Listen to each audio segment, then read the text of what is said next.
জীবিত অবস্থায় জবাই হয়েছে না মরা অবস্থায় জবাই হয়েছে বলছেন তো? আপনার দোকানে সিসি ক্যামেরা লাগানো আছে? না আচ্ছা কোনটা এগুলা এগুলা হ্যাঁ এগুলো এই যে মুরগি খাসা থাকে না, এই যে কাটিটা খাসা, তারপরে গিলে করে দেন। 25,620 ভাগ হলো 138.5, 184 টাকা পড়েছে কেজি, 85 টাকা বিক্রি করতেছেন 200 করে। খাতাটা বের করেন তো, এখানে ওজন লিখেছেন না শুধু টাকার অঙ্ক লিখেছেন? কিসের টাকার অঙ্ক লিখবে? তাহলে এই যে 860 টাকা কয় কেজি বিক্রি করেছেন? এটা বিক্রি হচ্ছে 4 কেজি 160 গ্রাম কতটুকু?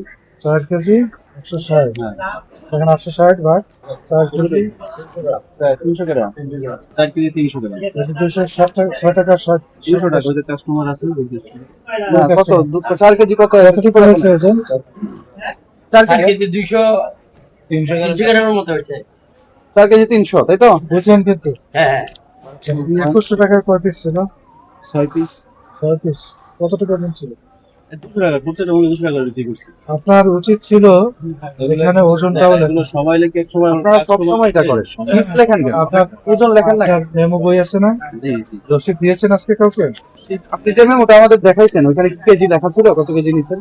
হ্যাঁ লেখা ছিল, কেজি লেখা ছিল। পিস লেখা ছিল না কেজি লেখা ছিল? ওটা কি কেজি লেখা ছিল? তাহলে আপনি কেন লিখেন? কেজি লিখে দিতে হবে, আর না হলে এই যে বিক্রি করেছেন আসলেই কি 200 করে বিক্রি করেছেন নাকি আমরা চলে যাওয়ার পর আবার 210 টাকা বিক্রি না, করেছেন? এই যে নি লাগাইছি না, হ্যাঁ, আপনি তো লাগিয়েছেন, গর্ব করব। আপনি ধরে নিলাম মানুষ অনেক ভালো, কিন্তু আমরা তো মানুষের উপরে বিচার বিশ্লেষণ করবো না, ডকুমেন্টের উপরে করবো। আপনার ক্রয় রসিদ কত আছে, বিক্রয় রসিদে কত আছে, রেজিস্টারে কত আছে, এগুলো আমরা প্রমাণ হিসেবে দেখবো। এগুলো যদি মেনটেন না করেন, যেমন শুরুতে আমি জিজ্ঞেস করেছিলাম মুরগি যখন জবাই করেছেন কোনো সাক্ষী ছিল কিনা, বা কোনো ভিডিও ডকুমেন্ট আছে কিনা, সিসি ক্যামেরা আছে কিনা। এমনও তো হতে পারে, ধরলাম আপনি ভালো মানুষ, আপনার জায়গায় একজন খারাপ মানুষ হলে এটা মরা মুরগি বিক্রি করে পিস পিস করে রাখতে পারে, কারণ না? তো সেইগুলোর জন্য আপনার একটা ডকুমেন্ট প্রমাণক থাকতে হবে। আপনার ওই যে সিসি ক্যামেরা তো দেখা যাচ্ছে নাকি? না, না আমার আপনি একটা লাগাবেন, কোথায় জবাই করেন? সিসি ক্যামেরা লাগানো একটা ক্যামেরা লাগাবেন, যখন জবাই করবেন ওটা থাকতে হবে। মরা মুরগি কি করে? দিমরে এটা ফালাই দেই। কোথায় ফেলান? এটা আমার বিছানা জায়গা আছে। একটাও আছে ফেলানো? জি আছে। এটা লাস্ট কবে কিনেছেন আলু?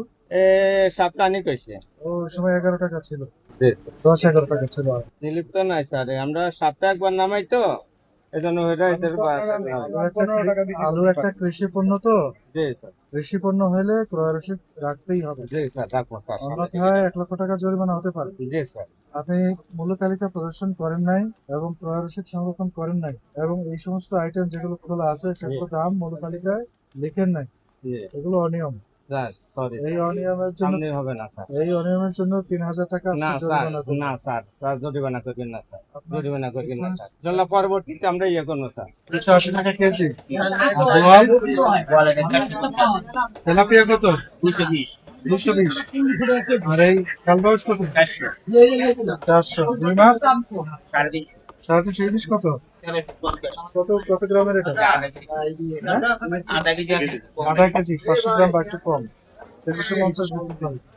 কালারফুল লাইট ব্যবহার করবেন না, কালারফুল লাইট, রঙিন লাইট ব্যবহার করবেন না। যদি করে থাকেন আজকে থেকে বন্ধ করে দিন। মাছের বাজার যেহেতু প্রতিনিয়ত কমবে বাড়বে, মুছে কমানো বাড়ানো যায় এরকম একটা বোর্ড তৈরি করে রাখবেন, করবেন সেটা। জায়গার সংকট আছে, মানে কিভাবে এটা রাখবো? যত এখানে একটু ঝুলা রাখবেন। আজকে যেমন বললেন 1600 টাকা, আর এটা বললেন কত? 1000 টাকা। 1600, 1000। আবার যদি বড় সাইজ পাওয়া যায় দাম বেশি হয়, মুছে বড়টা দেখুন, অসুবিধা নেই। না লিখলে অসুবিধা হলো জরিমানার বিধান আছে। আজকে নতুন ভাবে আপনাকে নির্দেশনা দিয়ে যাচ্ছে, পরের বার পেলে ধন্যবাদ, না হলে জরিমানা।